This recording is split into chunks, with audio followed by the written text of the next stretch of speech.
자, 이번 시간에는 제가 실무에서 과다 집회 자문을 상당히 많이 합니다. 거의 월에 한 3, 4회 정도 자문을 하는데요.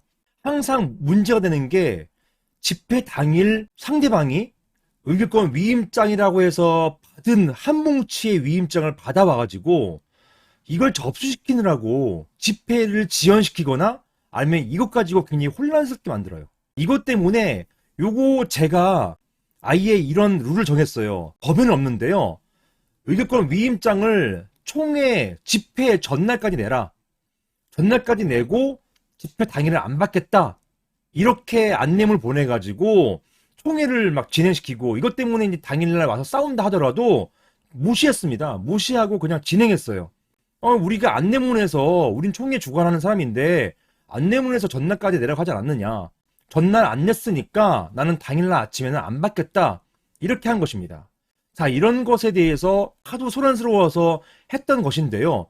사실 저도 법의 근거는 없어서 여기 대해서 판례가 나오기를 기다렸거든요. 근데 마침 제가 수행했던 사례에서 판례가 나왔어요. 최초로 판례가 나왔습니다. 그래서 이런 것에 대한 유효성을 인정해 줬습니다. 자, 관련된 사안을 제가 사례화했습니다. 한번 읽어보겠습니다. 안녕하세요, 변호사님. 저는 충북 청주에 있는 오피스텔 건물의 소유자입니다. 다름이 아니고 저희가 이번 최초 가이단 총회를 개최하려고 하는데요. 저희 건물 세대수가 많아서 안내문에 가이단 총회 전날 오후 6시까지 의결권 위임장을 접수해달라고 하였고 총회 당일에는 위임장을 받지 않았습니다. 이러다 보니까 아침에만 난리가 났어요. 제가 보기에는 100장 넘는 위임장 같아요. 이거를 거의 임박해서 총회 집회가 10시에 열리면 9시 45분, 50분에 임박해서 들고 온단 말입니다. 나타나요. 나타나서 하나하나 다 접수하자고 하는 거예요. 이러다 보니까 시간 지연되잖아요. 이거 저희 무시했습니다. 그냥 10시 땡 하자마자 시작했고요. 그러니까 밖에서 왜 안 들여보내주느냐, 이거 위협한 총회다, 잘못된 총회다, 뭐 하여튼 고함 지르고 앞에서 막 보안이 있는데도 들어오고 난리가 났습니다. 그래도 저희 무시했어요. 왜냐? 룰을 정했지 않느냐. 수립통지서에 전날까지 위임장 접수해달라고 룰을 정했기 때문에 여기에 따라주세요. 이렇게 말씀을 드렸고, 그럼에도 불구하고 이걸 어겼기 때문에 저희는 그냥 진행을 했습니다. 자, 그러자 몇몇 소유자분들이 총회를 방해할 목적으로 위임장 가지고 와서 임박했죠. 시간에 임박해서 가지고 와서 법에 당일 위임장을 내지 말라는 규정이 어디 있느냐. 이 총회는 무효다. 이렇게 소란을 피웠습니다. 자, 보시는 것처럼 당일 위임장을 받지 않으면 이렇게 무효인 또는 하자 있는 총회가 되는 것인가요? 이게 쟁점이고 이게 의문이었어요. 실제로 사건이 벌어졌고 최초로 판결을 제가 받았습니다. 승소했는데요. 이 판결을 소개해 드립니다.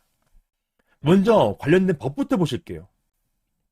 자, 관련된 법이 이게 오피스텔이잖아요. 오피스텔이기 때문에 집합건물법에 적용을 받습니다. 집합건물의 소유 및 관리 관한 법률, 이 집합건물법에 적용을 받는데요. 이 집합건물법에는 의결 방법으로 38조가 있어요. 근데 문제는 38조만 있는 거예요.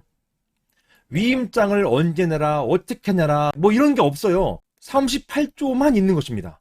그러니까 우리 38조 안에서 다 해결해야 돼요.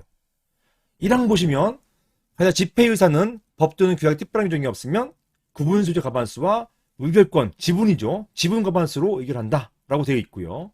2항 의결권은요. 서면이나 이거 서면결이죠. 그 다음에 전자적 방법, 이 전자적 방법의 결의죠. 이거 저희가 지금 이 전자적 방법 결의를 위해 가지고 총회 114라고 하는 그런 프로그램을 만들었어요. 독자적으로 IT 최고 전문가 섭외해서 블록체인 기술을 기반으로 해가지고 위변조가 아예 불가능한 법원이든 공신력 있는 제3의 기관에 그 위변조가 불가능하다는 것을 입증할 수 있는 그런 기술을 활용해서 저희가 프로그램을 만들었습니다. 따라서 여러분께서 앞으로 이런 전자투표, 이런 전자방법, 전자투표, 전자서명 이런 거잖아요. 이런 전자투표를 원하실 경우에는 저희에게 연락을 주시면 됩니다. 지금 나와 있는 어떤 유사 업체보다도 훨씬 더 완벽한 법에 부합하는 그런 방식으로 저희가 진행하고 있습니다. 아무튼 이런 전제 방법으로 의결할 수가 있는 것이고요. 이 두 가지 나왔죠. 서면, 그 다음에 전적 방법, 이 두 가지 나왔죠. 그리고요, 세 번째 방법, 대리인을 통해서 행사할 수 있다. 무엇을요? 의결권을 행사할 수 있다. 즉, 세 개예요.